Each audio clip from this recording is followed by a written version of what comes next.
Avez-vous déjà été témoin de ce moment précis où une assemblée de personnes influentes réalise qu'elle a complètement sous-estimé la mauvaise personne? Gabriel Torres était assis dans un coin de la salle de conférence, vêtu d'un costume bon marché qui détonnait avec le luxe des lieux, lorsque la secrétaire entra, une enveloppe cachetée diplomatique à la main. Le silence qui suivit, lorsqu'elle prononça son nom, fut assourdissant. Pendant 3 ans, Gabriel avait été traité comme un meuble dans cette entreprise, l'éternel stagiaire que personne ne promouvait, le pauvre type qui avait réussi à intégrer la société Almeida grâce à une bourse sociale que les cadres adoraient mentionner dans leur rapport de responsabilité sociale, mais qu'ils méprisaient dans les couloirs. Ils se moquaient ouvertement de lui. Ils critiquaient ses vêtements. Ils rejetaient ses idées sans même les écouter. Mais à cet instant précis, lorsque la secrétaire traversa la salle de réunion, ignorant les 20 cadres présents, et tendit l'enveloppe directement à Gabriel, l'atmosphère changea. Le PDG de l'entreprise, Ricardo Almeida, s'interrompit en plein milieu de sa présentation. La directrice financière, Patricia Monteiro, laissa tomber son stylo. Le vice-président, Carlos Drummond, pâlit, car cette enveloppe portait l'emblème officiel du ministère du Développement technologique, et tous ceux qui étaient présents savaient ce que cela signifiait. Une seule personne par an recevait ce genre de communication. Le génie qui avait révolutionné un aspect crucial de la technologie nationale, l'inventeur de l'année, le prochain milliardaire, et il la remettait à Gabriel Torres, le jeune homme qu'ils avaient passé 3 ans à humilier systématiquement. Gabriel Torres avait 24 ans et se levait tous les jours à 4h30 du matin. Non pas par plaisir, mais parce que c'était le seul moyen d'arriver au travail à 8h, après avoir pris 3 bus différents à travers São Paulo. Il a grandi à Paraisópolis, élevé par sa grand-mère après le décès de ses parents, dans un accident lorsqu'il avait 7 ans. Dites-nous en commentaire de quelle ville vous regardez cette vidéo. Je suis curieux de savoir d'où viennent les personnes qui suivent des histoires vraies et inspirantes de résilience comme celle-ci. À 16 ans, Gabriel a découvert son don pour la programmation. Il a appris seul, en utilisant les ordinateurs de la bibliothèque municipale, y restant tous les soirs jusqu'à la fermeture. À 18 ans, il a obtenu une bourse complète pour étudier l'informatique à l'USP, Université de São Paulo. Il était le premier de sa famille à faire des études supérieures. Sa grand-mère a pleuré de fierté le jour de son inscription. À l'université, Gabriel se distinguait, pas socialement. Il n'a jamais été doué pour ça, mais académiquement, il était exceptionnel. Ses professeurs ont décelé son potentiel. Ses camarades voyaient en lui un intello bizarre, incapable de parler des mêmes sujets qu'eux. Lorsque la société Almeida a ouvert les inscriptions à son programme de stage social, Gabriel a postulé. Il a réussi toutes les étapes. Il a été accepté avec des notes parfaites. Il pensait enfin avoir l'occasion de montrer ce dont il était capable. Il se trompait. Dès le premier jour, il a été traité comme un inférieur, non pas par manque de compétences, mais parce qu'il ne portait pas le bon nom de famille. Il n'avait pas étudié dans les bonnes écoles. Il n'habitait pas dans les bons quartiers. Il ne connaissait pas les bonnes personnes. Et ce matin de février, lors de la réunion trimestrielle, où les cadres présentèrent les résultats, Gabriel n'était là que parce que la présence était obligatoire pour tous les employés. Assis dans un coin invisible comme toujours, mais le message qu'il allait recevoir allait tout changer. Et ce que personne dans cette pièce ne savait encore, c'est que Gabriel Torres n'était pas qu'un stagiaire méprisé. Il était l'homme qui allait tous les rendre insignifiants. La secrétaire s'approcha de Gabriel, ses talons résonnant dans le silence absolu de la pièce. 20 pères Dieu la suivirent. Elle lui tendit l'enveloppe, et Gabriel la prit de main tremblante, non pas de nervosité mais d'impatience, car contrairement à tous les autres, Gabriel savait exactement ce que contenait cette enveloppe. Il avait reçu un courriel 3 jours auparavant, l'informant qu'il serait officiellement notifié pendant les heures de travail conformément au protocole gouvernemental. Gabriel avait expressément demandé que ce soit lors de la réunion trimestrielle. Il voulait que tout le monde soit présent. Il voulait que tout le monde voie. Ricardo Almeida, le PDG, s'éclaircit la gorge. « Gabriel, qu'est-ce que c'est ?» Sa voix se voulait désinvolte, mais une pointe d'anxiété y transparaissait. Gabriel regarda l'enveloppe, puis Ricardo. « Puis-je l'ouvrir ?»« Vous êtes en réunion, » rétorqua sèchement Patricia Monteiro. « Quoi que ce soit, ça peut attendre. » En fait, intervint la secrétaire d'une voix ferme, le protocole exige que ce soit ouvert immédiatement en présence de témoins. Ce sont des ordres du ministère. Patricia rougit. Personne ne désobéissait aux ordres ministériels. Gabriel brisa le sceau avec une précaution extrême. Il sortit un document officiel imprimé sur un papier spécial, portant le filigrane du gouvernement. Il commença à lire en silence, bien qu'il en connaisse déjà chaque mot par cœur. Alors, Carlos Drummond ne put contenir sa curiosité. Qu'est-ce que ça dit? Gabriel leva lentement les yeux. Il regarda chaque personne présente dans la pièce, une à une. Des personnes qui, pendant 3 ans, l'avaient traité comme un moins que rien. « Dites-leur, » commença Gabriel d'une voix calme mais chargée d'un poids qui étouffait même les murmures, que mon brevet pour l'intelligence artificielle adaptative a été approuvé par le gouvernement fédéral et que cette technologie a été classée comme avancée stratégique nationale. Le silence s'épaissit encore davantage, si cela était possible. « Quel brevet ?» demanda Ricardo, mais sa voix tremblait déjà. Il le savait.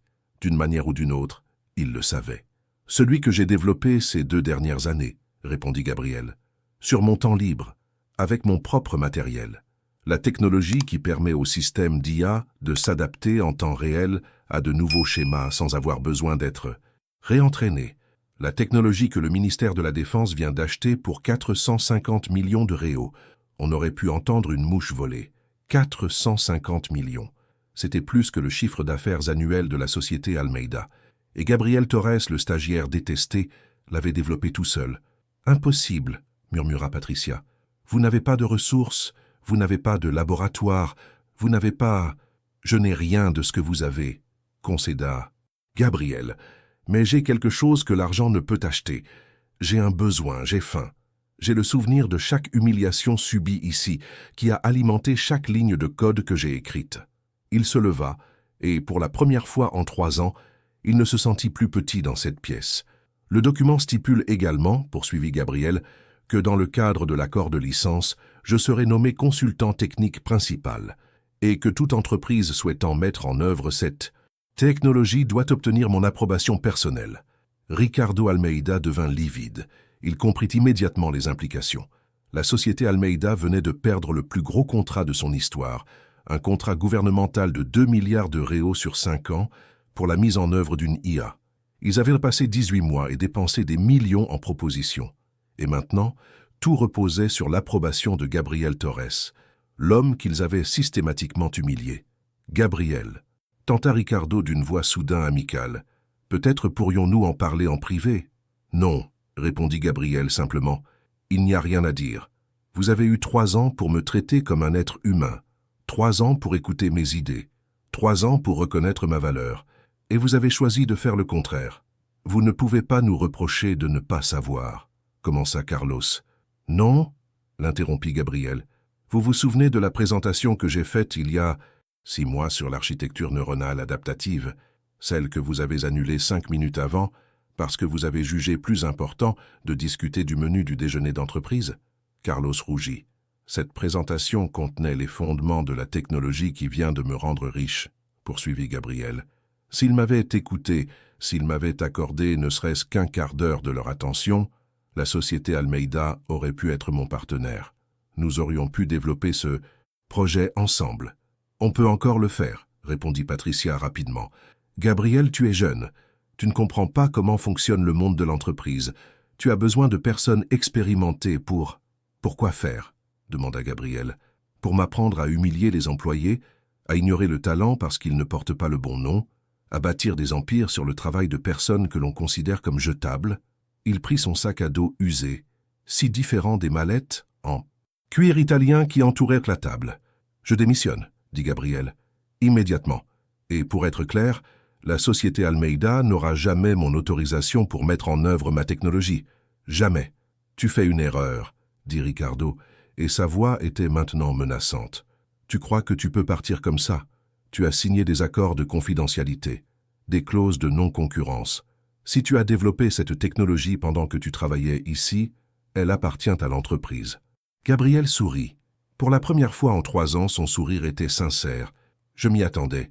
C'est pour ça que j'ai apporté ça. » Il sortit un autre document de son sac à dos. « Voici l'enregistrement horodaté de ma première contribution au dépôt du projet. Il date d'il y a 3 ans et 2 mois.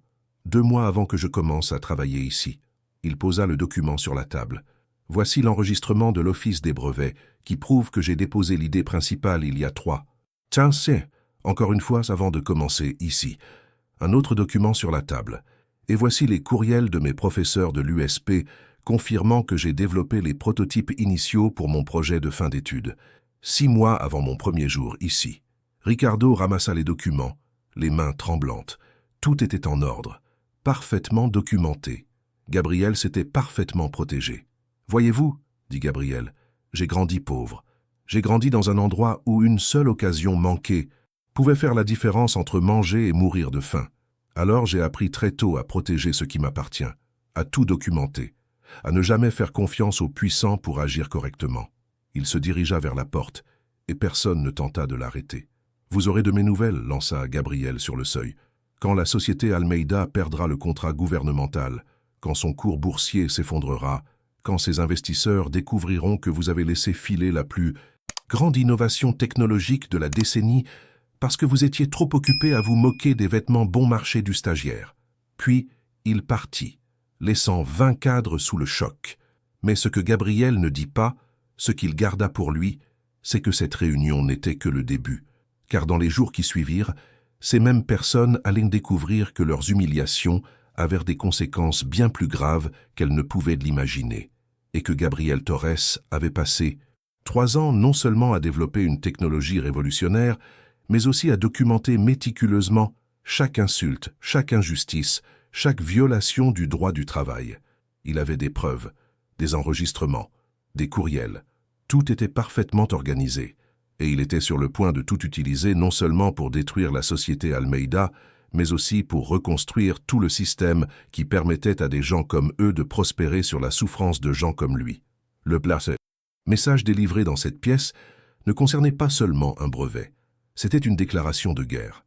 Et Gabriel Torres ne comptait pas seulement gagner. Il comptait changer complètement les règles du jeu.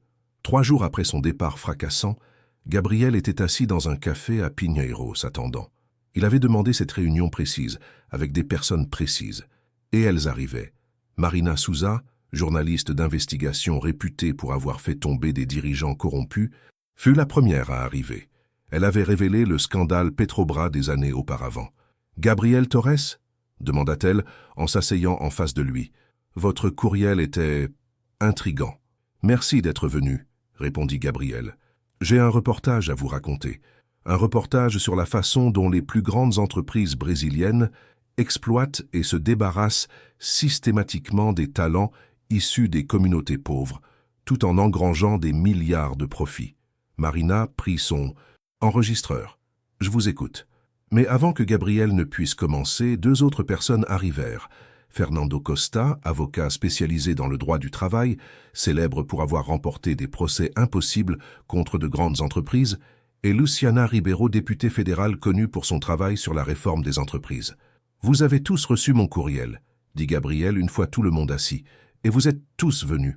Cela me prouve que ce que j'ai à vous proposer vous intéresse. Votre courriel mentionnait des preuves d'abus systématiques, » dit Fernando, « des violations des droits des travailleurs, de la discrimination, du harcèlement. Ce sont des accusations graves. Et je peux tout prouver, » répondit Gabriel. Il posa une tablette sur la table. « Pendant 3 ans, j'ai tout documenté. Chaque remarque désobligeante, chaque promotion refusée sans justification, chaque idée volée, chaque fois que j'ai été exclu de réunions importantes. Chaque blague sur mes vêtements, mon origine, mon statut social. » Il fit glisser la tablette vers Marina. « Il y a des enregistrements audio de réunions où des dirigeants discutent ouvertement du fait que le programme de stage social n'est qu'une façade à des fins de relations publiques, qu'ils n'ont jamais eu l'intention de promouvoir aucun des stagiaires, que nous sommes, et je cite textuellement, une bonne image, mais de la main-d'œuvre jetable. » Marina écouta 30 secondes de l'enregistrement. Ses yeux s'écarquillèrent. « C'est explosif. »« Ce n'est pas tout, » poursuivit Gabriel. « Des documents prouvent que la société Almeida vole systématiquement la propriété intellectuelle de ses employés subalternes.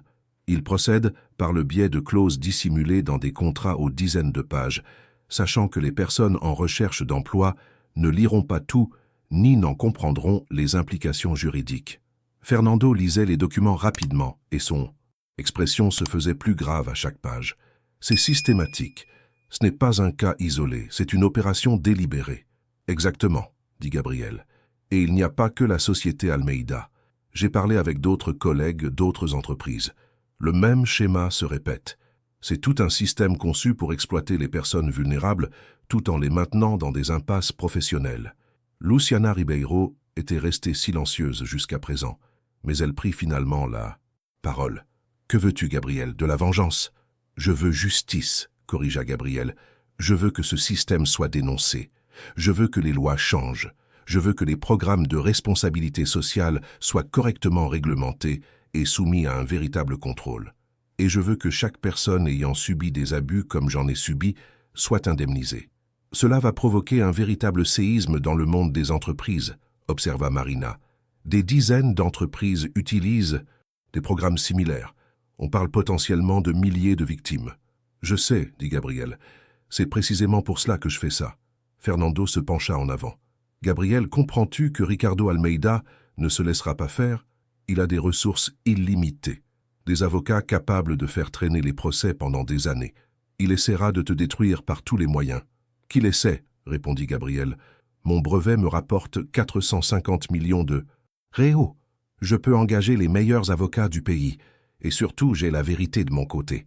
Chaque document, chaque enregistrement, chaque preuve a été obtenue légalement. Je m'en suis assuré. Luciana sourit. Depuis combien de temps prépares-tu ça? Depuis le premier jour, admit Gabriel. Depuis la première fois que Ricardo s'est moqué de ma chemise froissée en réunion. J'ai compris à ce moment-là que cette entreprise ne me valorisait pas. Alors j'ai décidé de tout documenter. De constituer un dossier, et que le moment venu, quand j'aurai assez de poids pour ne pas me laisser écraser, j'agirai.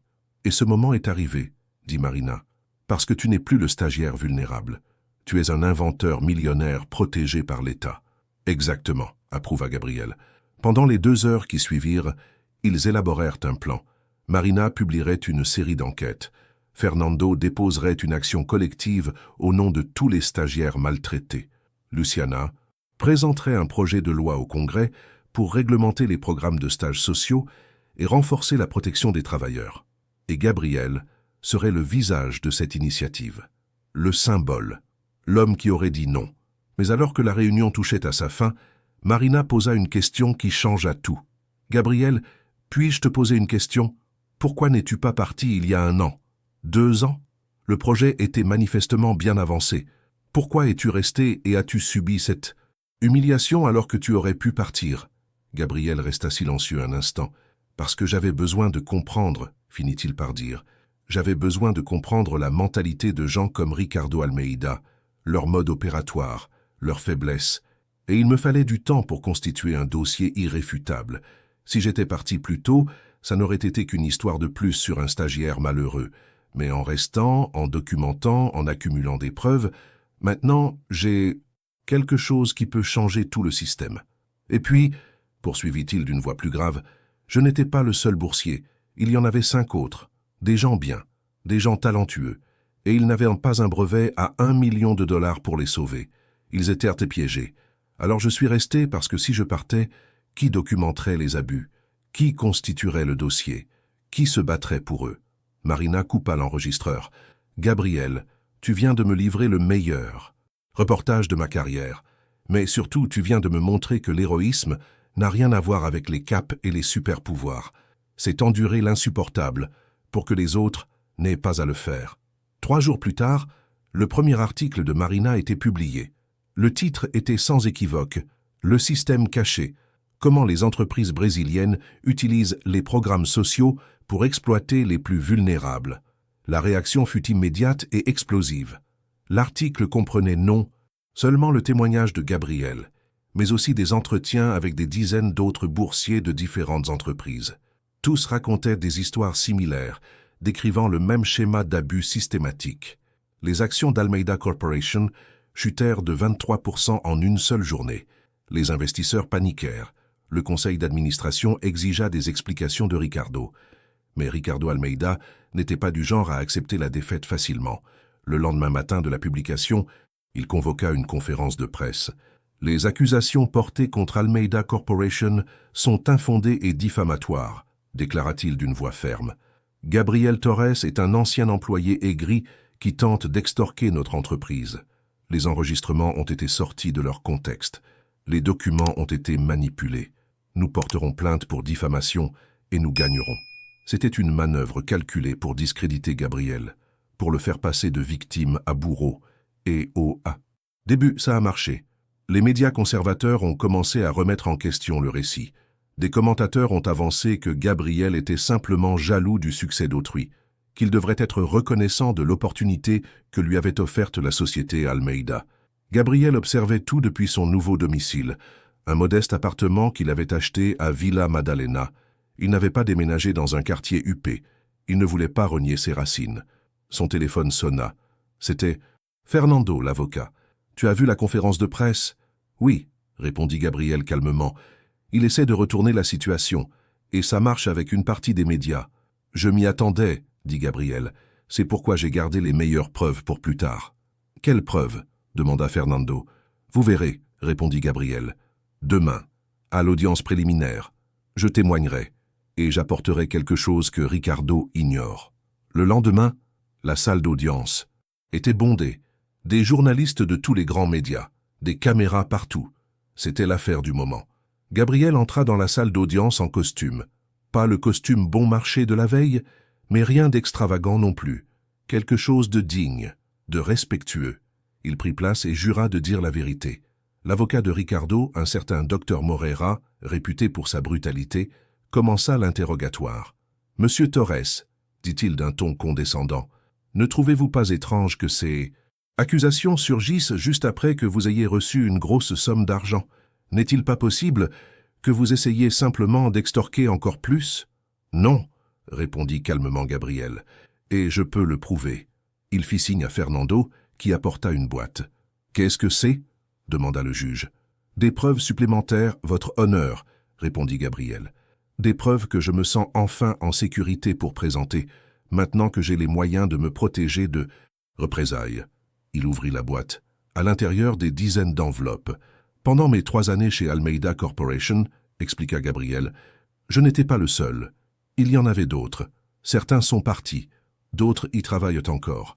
Et avant de partir, chacun d'eux m'a donné l'autorisation écrite de partager leur histoire. » Il prit la première enveloppe. « Maria Fernanda Costa, boursière de 2019 à 2021. Ingénieure brillante. Elle a développé un système d'optimisation. Sa logistique qui a permis à l'entreprise d'économiser 300 000 réaux par mois. Jamais reconnue à sa juste valeur. Jamais promue. Elle a démissionné après avoir découvert que son supérieur hiérarchique présentait son travail comme étant le sien. » Gabriel déposa l'enveloppe sur la table. À l'intérieur, la documentation complète, les courriels, les présentations originales à son nom, les présentations ultérieures au nom du superviseur, toutes horodatées, toutes vérifiables. Le docteur Moreira tenta de protester, mais le juge le fit taire. « Poursuivez, monsieur Torres. » Gabriel prit une autre enveloppe. « Rafael Oliveira, boursier de 2020 à 2022, graphiste, a créé l'identité visuelle complète d'une filiale. L'entreprise a enregistré les créations comme propriété de l'entreprise sans compensation supplémentaire au-delà du salaire de stagiaire, qui représentait la moitié du salaire minimum du marché pour les graphistes. » Enveloppe sur la table. « Diego Santos, programmeur, a développé 3 applications internes que l'entreprise utilise encore. A été licencié lorsqu'il a demandé une promotion.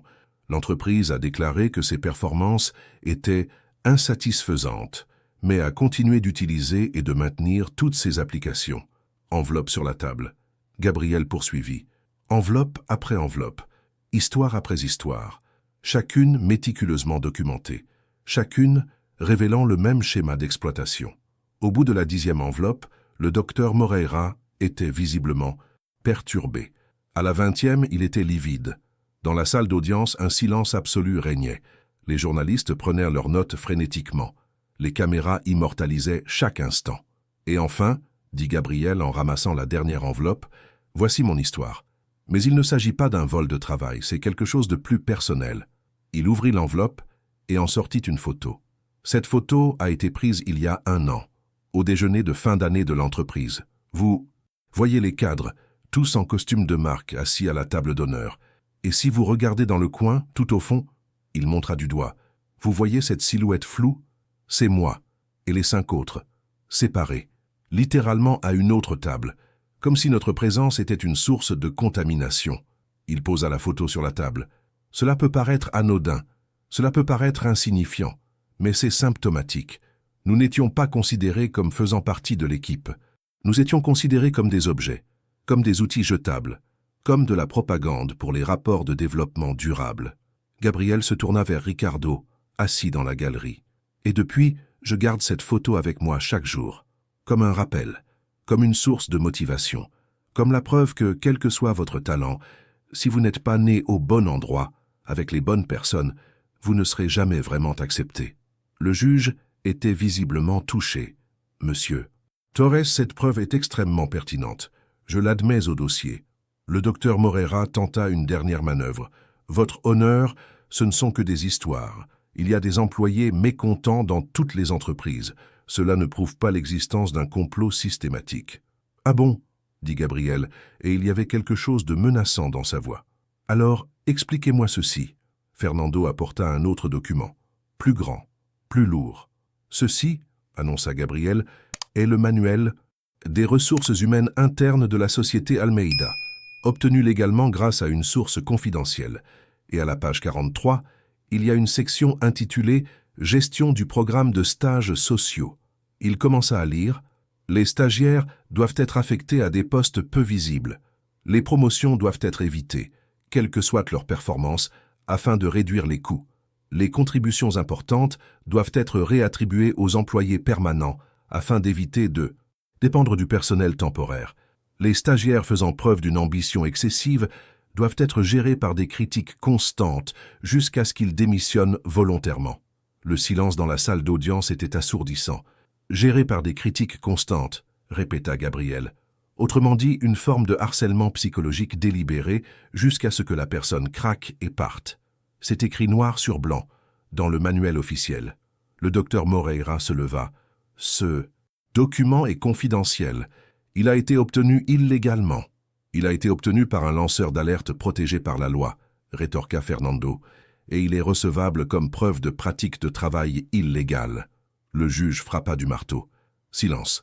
Je vais examiner personnellement ce document, mais s'il est authentique, cela change complètement la nature de cette affaire. » Ricardo Almeida était livide, car il savait que le manuel était authentique. Il avait lui-même approuvé ses politiques des années auparavant. Gabriel n'avait pas terminé. « Monsieur le juge, il me reste une dernière chose à présenter, et ensuite je me tais. » Il prit un dernier document. « Voici une liste de toutes les entreprises brésiliennes qui proposent des programmes de stages sociaux. Il y en a 73. Et grâce à des entretiens avec d'anciens stagiaires, nous avons découvert que 51 d'entre elles ont des politiques similaires à celles de la société Almeida. 50. Et une entreprise, répéta-t-il. Ils exploitent systématiquement des milliers de jeunes talents. Ils les utilisent, ils les jettent. Et pendant tout ce temps, ils se présentent publiquement comme des champions de la responsabilité sociale. » Il regarda Ricardo droit dans les yeux. « Alors, docteur Moreira, vous aviez raison sur un point. Il ne s'agit pas seulement de la société Almeida. C'est bien plus vaste. C'est tout un système qu'il faut détruire et reconstruire. » Le juge lisait le manuel, son expression devenant de plus en plus grave. « J'ordonne une enquête approfondie, » finit-il par dire, « et j'étendrai cette action à toutes les entreprises mentionnées. » L'audience est suspendue. Lorsque Gabriel quitta la salle d'audience, une foule l'accueillit. Des journalistes lui crièrent des questions, mais il y avait aussi un autre groupe, des jeunes, des dizaines, d'anciens employés de différentes entreprises. Ils se mirent à applaudir. Gabriel s'arrêta, complètement surpris. Une jeune femme s'approcha. « Je m'appelle Ana Paula. J'étais boursière chez Tech Solutions. Ils m'ont traité de la même façon. Je pensais que c'était moi, que je n'étais pas à la hauteur. Mais vous m'avez montré que le problème ne venait pas de moi, mais du système. » Un autre jeune homme s'approcha. « Je suis Fernando. J'ai travaillé chez Mediacorp. Même histoire. Et maintenant, grâce à vous, j'ai enfin le courage de parler. » Un à un, ils s'approchèrent, partageant leurs histoires, apportant des preuves, rejoignant le combat. Gabriel comprit alors qu'il avait déclenché quelque chose de bien plus grand qu'il ne l'avait imaginé. Il ne s'agissait plus de vengeance contre Ricardo Almeida. Il s'agissait d'un changement systémique, de justice pour des milliers de personnes. Ce soir-là, Gabriel rentra chez lui épuisé mais satisfait. Il appela sa grand-mère, qui vivait toujours à Paraísopolis. « Mamie, dit-il lorsqu'elle répondit, as-tu regardé les informations ? » « Oui, mon fils, répondit-elle, la voix pleine d'émotion. Tu rends ton grand-père fier. Il disait toujours que la meilleure vengeance, c'est le succès. Mais tu as fait bien plus que ça. Tu changes des vies. J'ai appris de toi, dit Gabriel. Tu m'as appris que, peu importe la difficulté, il faut toujours faire ce qui est juste. Toujours. Après avoir raccroché, Gabriel s'assit sur son canapé et regarda par la fenêtre. Il voyait les lumières de la ville s'étendre à perte de vue. Quelque part, là-bas, Ricardo Almeida, probablement dans son manoir, préparait son prochain coup. Mais Gabriel n'était pas inquiet, car il avait appris une chose essentielle ces 3 dernières années. Le vrai pouvoir ne vient ni de l'argent, ni du pouvoir. Il vient du fait d'avoir raison, des preuves, du courage de tenir tête aux géants quand il serait tellement plus facile de baisser la tête. Et Gabriel Torres n'en était qu'à ses débuts, car le message prononcé dans cette salle de conférence n'était pas la fin de son histoire. Ce n'était que le premier chapitre. Dans les semaines qui suivirent, l'affaire fit grand bruit à l'échelle nationale. Tous les grands médias en parlèrent. Les émissions de télévision en débattirent. Les politiciens prirent position. La pression publique fut si intense que le parquet fédéral ouvrit une enquête officielle non seulement contre la société Almeida, mais aussi contre les 51 entreprises identifiées. Ricardo Almeida tenta de négocier. Il proposa un accord à l'amiable. Il offrit des compensations. Il présenta même des excuses publiques.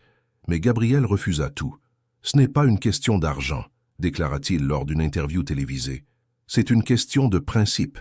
Il s'agit de faire en sorte qu'aucun autre jeune talentueux ne soit traité comme un déchet, simplement parce qu'il est né au mauvais endroit. » La société Almeida fut finalement contrainte de verser 120 millions de réaux d'indemnité aux anciens boursiers.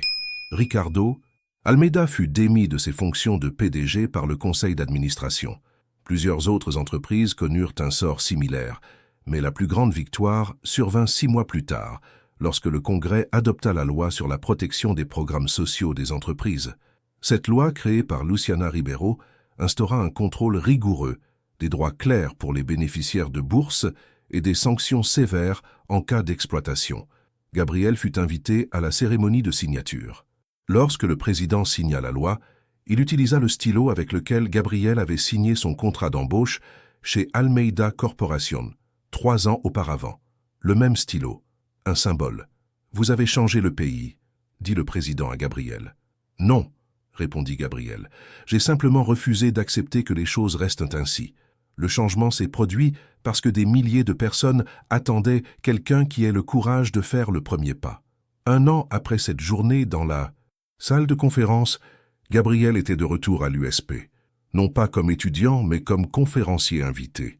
La salle était comble, remplie de centaines d'étudiants. Beaucoup d'entre eux venaient de milieux similaires aux siens. Pauvres, marginaux, talentueux, mais sans relation. Vous serez confrontés aux préjugés, leur dit Gabriel. Certaines personnes vous sous-estimeront à cause de vos origines, de votre façon de parler, de votre façon de vous habiller, et vous serez tenté de les accepter, d'admettre qu'ils ont peut-être raison. Mais je suis là pour vous dire, ils ont tort, complètement tort.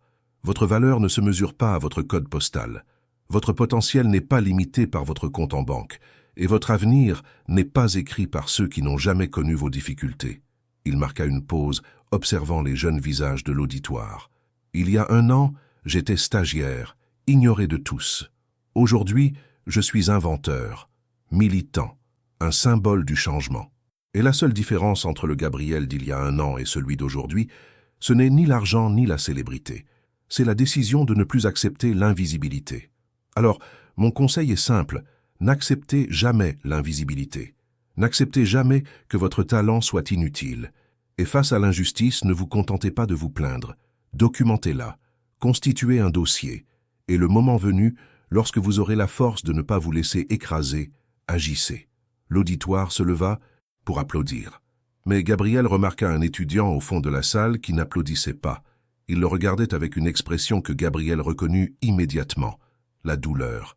la douleur de quelqu'un qui vivait exactement la même chose que lui.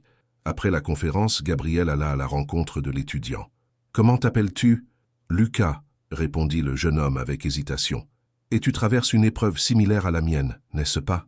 Lucas hésita, puis acquiesça. « Je suis stagiaire chez Finance Corp. Et c'est exactement comme tu l'as décrit. Les humiliations, l'invisibilité, le sentiment que, peu importe mes efforts, je ne serai jamais vraiment vu. » Gabriel posa la main sur l'épaule de Lucas. « Tu as tout documenté ?»« Quoi ?»« Les humiliations, les injustices. Tu as tout documenté ?» Lucas secoua la tête. « Je ne pensais pas que ça aurait d'importance. » Gabriel sourit. « C'est important. Tout compte. Viens avec moi. » Ils se rendirent dans un café voisin et Gabriel passa les 2 heures suivantes à expliquer à Lucas précisément ce qu'il avait fait. Comment documenter, comment protéger la propriété intellectuelle, comment constituer un dossier tout en restant en position de vulnérabilité. « Mais pourquoi m'aides-tu » finit par demander Lucas. « Tu ne me connais pas. »« Parce que quelqu'un avait besoin d'aide il y a 3 ans, » répondit Gabriel. « Et personne ne l'a fait. J'ai dû me débrouiller seul. J'ai souffert inutilement, pendant des années. Mais vous n'avez pas à subir ça, aucun de vous. » Il fit glisser une carte sur la table. « Voici les coordonnées de l'association que j'ai créée. Elle s'appelle la Fondation Torres. Nous offrons une assistance juridique gratuite aux travailleurs à faible revenu, victimes d'exploitation, notamment ceux qui bénéficient de bourses dans le cadre de programmes de responsabilité sociale des entreprises. » « Vous avez créé une fondation ?» Lucas était stupéfait. « Avec une partie des revenus du brevet, » confirma Gabriel, « parce que j'ai compris que mon histoire ne pouvait pas rester une exception. Elle devait devenir la norme. Toute personne talentueuse mérite de réussir grâce à son mérite, et non grâce à ses relations. » Dans les mois qui suivirent, la Fondation Torres traita 123 cas, certains mineurs, d'autres majeurs, tous importants. Chacun représentant une personne exploitée qui, désormais, avait quelqu'un pour la défendre. Et Ricardo Almeida, il ne s'en est jamais vraiment remis. Il a perdu son entreprise, sa réputation et sa fortune. Mais le plus intéressant s'est produit 2 ans après le scandale. Gabriel a reçu une lettre de Ricardo. La lettre était courte. « Gabriel, je n'attends pas ton pardon. Je ne le mérite pas. Mais je veux que tu saches que tu avais raison sur toute la ligne. J'ai bâti un empire sur l'exploitation des plus vulnérables et je me suis persuadé que c'était justifiable parce que tout le monde le faisait. J'ai passé 2 ans en thérapie à essayer de comprendre comment j'étais devenu celui que j'étais et j'ai réalisé que j'avais peu à peu perdu mon humanité. De petites trahisons éthiques qui se sont transformées en monstrueuses. Je ne peux pas revenir en arrière. Mais j'essaie de faire mieux. J'ai repris mes études, la psychologie.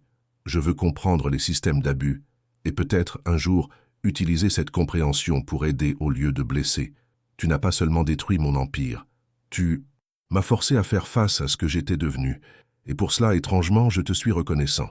Ricardo Almeida. Gabriel lut la lettre 3 fois, puis il la conserva précieusement. Non pas parce qu'il pardonnait à Ricardo, mais parce que la lettre représentait quelque chose d'important. Le changement est possible, même pour les pires d'entre nous, si nous sommes prêts à faire le dur travail d'introspection et de développement personnel. 5 ans après ce jour dans la salle de conférence, Gabriel assistait à une cérémonie de remise de prix. On lui décernait le prix d'entrepreneur social de l'année. Mais en recevant son prix, son esprit était ailleurs. Il repensait à ce jeune homme de 21 ans qui avait fait ses premiers pas à la société Almeida, plein d'espoir et de rêves. Ce jeune homme brisé sans relâche, humilié quotidiennement, qui pleurait seul dans les toilettes publiques après des réunions particulièrement brutales. Ce garçon n'aurait jamais imaginé se retrouver un jour sur cette scène. Il n'aurait jamais imaginé que sa douleur se transformerait en raison d'être, que ses cicatrices deviendraient sa force. « Quand j'ai reçu ce message dans la salle de conférence, » a déclaré Gabriel lors de son discours de remerciement, tout le monde pensait qu'il s'agissait de mon brevet, d'argent, de réussite. Mais pour moi, ce message signifiait tout autre chose. Il signifiait que j'avais survécu, que 3 années de maltraitance ne m'avaient pas brisé, que j'avais transformé ma douleur en force, et surtout que j'avais désormais les moyens de faire en sorte que d'autres n'aient pas à subir ce que j'ai subi. Aujourd'hui, la Fondation Torres a aidé plus de 2000 personnes, 2000 travailleurs exploités qui ont obtenu justice, 2000 histoires qui auraient pu se terminer en tragédie, mais qui se sont terminées en triomphe. Et à chaque victoire, à chaque loi modifiée, à chaque système réformé, je repense à cette salle de conférence, au silence absolu lorsque la secrétaire a prononcé mon nom, à la stupeur sur les visages de ses dirigeants lorsqu'ils ont réalisé qu'ils avaient complètement sous-estimé la mauvaise personne. Ce moment n'était pas seulement ma vengeance, c'était ma reconnaissance. C'était l'univers qui me disait « Ta valeur n'a jamais été déterminée par la façon dont on t'a traité. Ta valeur est intrinsèque, immuable. » Et maintenant, enfin, visible aux yeux de tous. L'assistance se leva pour l'applaudir. Mais Gabriel remarqua quelque chose sur le visage de certains, un malaise, car son histoire les obligeait à se confronter à des vérités dérangeantes sur leurs propres privilèges, sur la façon dont ils traitaient ceux qu'ils considéraient comme inférieurs. Et c'était précisément le but recherché. Après la cérémonie, Gabriel rentra chez lui, pas dans un manoir, toujours dans le même modeste appartement de Villa Maddalena, car il avait compris que le vrai confort ne vient pas du luxe, il vient de vivre en accord avec ses valeurs. Sa grand-mère était venue lui rendre visite. À 82 ans, elle était toujours forte, toujours son pilier. « Grand-mère, » dit Gabriel en préparant le thé ensemble, « crois-tu que ça en valait la peine, tout ce que j'ai traversé ?» Elle le regarda avec ses yeux sages, qui en avaient vu tant. « Mon fils, la douleur n'est jamais vaine lorsqu'elle se transforme en force. Tu as pris le pire moment de ta vie et tu as construit quelque chose qui a changé le pays. Bien sûr que ça en valait la peine.